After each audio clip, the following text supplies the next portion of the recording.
Chapter 1. The Awakening. The first sensation was not thought, but sound. A low, grinding hum that vibrated through liquid and bone. It was the sound of a mountain clearing its throat after an eon of slumber, a resonance that felt older than memory itself. Then came the cold. It was not a gentle chill, but an absolute invasive cold that seeped into the very idea of her, erasing a warmth she couldn't remember having. It was the cold of a beginning, clean and sharp and terrifying. Her eyes snapped open and the world rushed in like a tidal wave. She was suspended in a viscous, clear fluid, gazing out through a curved, crystalline shell. Beyond it, a cavern of impossible scale unfolded.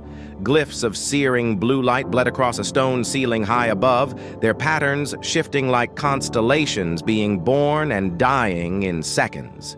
The air outside her pod, what little she could see of it, tasted of ozone and dust older than empires. She instinctively tried to breathe and choked, the fluid flooding her lungs not with panic, but with a strange, energizing charge that made every nerve ending tingle with a fire she had never known. A soft click echoed from below, and the fluid began to drain away with a sigh, leaving her skin slick and hypersensitive. Her first real breath was a jagged, painful gasp, a blade of ice and ash drawn through her throat. She collapsed forward as the front of the crystal shell retracted, her bare feet meeting the cold stone floor. The movement was clumsy, her limbs heavy with a disuse she couldn't measure, yet they obeyed with a startling precision. She looked down at her hands, pale, elegant, and entirely her own, yet utterly alien. A faint rhythmic pulse throbbed from the center of her chest. Peering down the simple woven tunic she wore, she saw it, a soft blue glow emanating from beneath her skin. A steady, silent beat. A heart, but not of flesh. I am... The thought trailed into a void. There was no name, no past, only this raw, overwhelming now, a canvas of sensation without a single brushstroke of identity. A violent crack shattered the silence. Beside her, a second crystalline pod, identical to her own, fractured down its length. It shattered outward in a shower of glittering dust, and a man, tall, with hair as dark as spilled ink, tumbled out. Catching himself on the floor with a fluid grace, his dazed expression betrayed. He coughed, a deep, resonant sound that echoed in the vast, silent cave. His eyes, the color of sapphires in twilight, found hers. In the space between their gazes, the world held its breath. An unspoken question passed between them, a mirror of the same hollow void each found within themselves. There was no fear of a stranger, only the shocking recognition of a shared emptiness. "Who are you?" she finally asked, her voice a fragile, unused thing.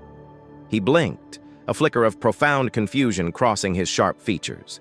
He opened his mouth, then closed it, as if searching for a word he had never learned.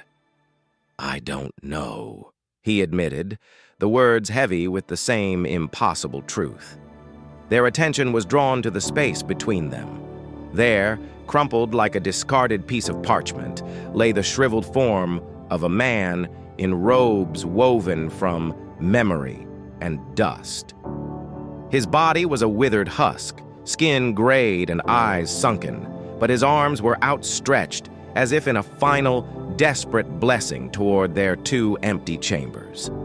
The life from his body seemed to have poured directly into the glyphs on the floor, which now began to fade, their blue fire dimming to soft gray embers. As the last of the light died, a single message remained, etched into the stone where he lay. Live, learn, remember. You are more than what made you. You are what you choose to become. She knelt, placing a hand on the cold stone. A tear traced a path down her cheek, born from a sorrow so deep and ancient she couldn't comprehend its source. "He gave us life," The man, Alanor. The name surfaced in her mind like a stone from a deep well, solid and sure, knelt beside her. His gaze was fixed on a final, fading symbol near the sage's hand. It was an open eye, encircled by thorned roots. They buried him in the heart of the chamber, using a loose slab of stone for a grave marker. No words were spoken. None were needed. They moved with a shared, solemn purpose, an unspoken synchrony that felt as natural as breathing. When they finally pushed open the great stone door of the sanctuary, the world that greeted them was a corpse dreaming of life. The sky was a bruised tapestry of sickly amethyst and blood-washed indigo. In the distance, a ribbon of silent red lightning illuminated the skeletal remains of a city swallowed by a forest of crystalline trees. The age of their creator was over. The age of the Bloomborn had just begun.